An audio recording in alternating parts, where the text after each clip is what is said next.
नमस्कार, आप देख रहे हैं दुनिया की खबर। मैं हूं शुभी मिश्रा आपके साथ। अमेरिका में किराना के सामानों की बढ़ती कीमतों ने राष्ट्रपति डोनाल्ड ट्रंप को एक बड़ा कदम उठाने पर विवश कर दिया। ट्रंप प्रशासन ने 200 से अधिक फूड आइटम्स पर लगाई गई टैरिफ बढ़ोतरी वापस ले ली है और इससे सबसे ज्यादा फायदा भारत के टी, कॉफी, मसाले, काजू निर्यातकों को मिलने की उम्मीद है। एक्सपर्ट्स का यह मानना है कि इससे भारतीय कृषि निर्यात में एक नई जान पड़ सकती है। ग्रोसरी प्राइस पर दबाव, ट्रंप को राहत देनी पड़ी।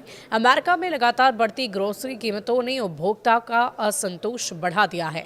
बीफ समेत 200 से ज्यादा फूड प्रोडक्ट्स पर ट्रंप द्वारा लगाए गए अतिरिक्त शुल्क ने हालात और भी ज्यादा खराब कर दिए।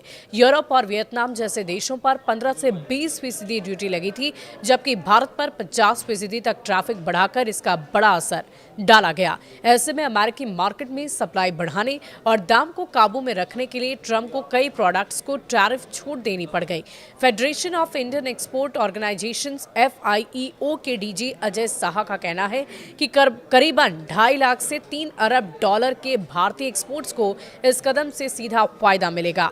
टी, कॉफी, मसाले, काजू मिलेंगे बूस्ट और भारतीय कृषि निर्यात की रीढ़ माने जाने वाली टी, कॉफी, मसाले और काजू अमेरिका में नई ताकत के साथ वापसी कर सकते हैं। अधिकारियों के अनुसार ये कदम न सिर्फ मांग बढ़ाएगा बल्कि US इंडिया ट्रेड टॉक्स में भी सकारात्मक माहौल तैयार करेगा। इस साल टैरिफ बढ़ने के बाद भारत का अमेरिका को निर्यात लगभग 12% घटकर 5.43 अरब डॉलर पर आ गया था। इनमें से कृषि निर्यात लगभग 5.7 अरब डॉलर का हिस्सा रखते हैं और ऐसे में टैरिफ छूट भारतीय किसानों और प्रोसेसिंग इंडस्ट्री के लिए एक बड़ी राहत लेकर आई है। इससे क्या फायदा सीमित रहेगा, ये एक बड़ा सवाल है। देखिए, GTR के संस्थापक अजय श्रीवास्तव के अनुसार भारत को फायदा जरूर मिलेगा, लेकिन ये बढ़त सीमित होगी। कारण ये है कि भारत का कई टैरिफ छूट प्रोडक्ट्स जैसे टमाटर, सिट्रस फ्रूट्स, खरबूजे, केले और फ्रूट जूस में कमजोर मार्केट शेयर है।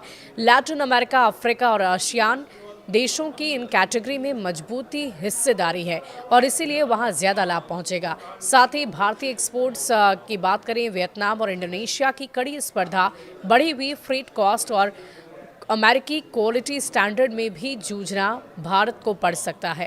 हालांकि चुनौतियां मौजूद है, लेकिन टैरिफ छूट भारत के लिए एक बड़ा अवसर लेकर आई है। एक्सपोर्टर्स का मानना है कि राहत शुरुआत है। असली सफलता तभी मिलेगी जब भारत लॉजिस्टिक्स मजबूत करे, वैल्यू एडेड प्रोडक्ट्स बढ़ाए। अमेरिकी बाजार में प्रीमियम और स्पेशलिटी कैटेगरी तेजी से बढ़ रही है।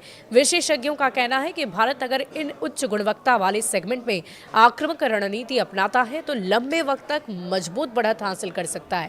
टैरिफ छूट ने दरवाजा खोला है, अब भारत की बारी है कि वो इस मौके का कितना बड़ा लाभ उठाता है।